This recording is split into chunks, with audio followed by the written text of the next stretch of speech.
Good morning!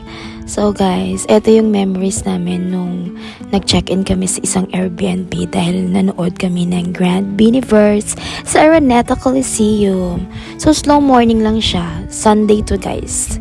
Dahil hindi natuloy yung day 2 ng Grand Biniverse kasi nga bumagyo. So Monday pa naman yung ticket namin. So wala, nagkulong lang kami dun sa aming Airbnb at dahil coffee is life, so nag-init si ako ng tubig para iinom kami ng kape. So kasama ko pala dyan yung aking friend or kasama sa trabaho at yung background niya ay nag-uusap kami na maaga kami nakatulog kasi nga pagod kami. Naglibot-libot kami ng Quiapo at saka Binondo. Nag-food trip kami doon.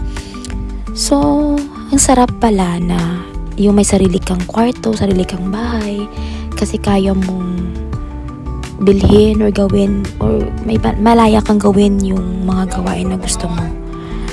So, yun lang. Maganda pala.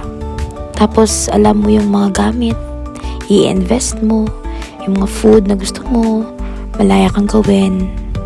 At from time to time, masaya rin na ganito, yung mag-unwind ka, manonood ka ng mga concert, experience mo yung mga first sa buhay mo. So, kung gusto nyo rin experience yung ganito, try nyo rin. Bye!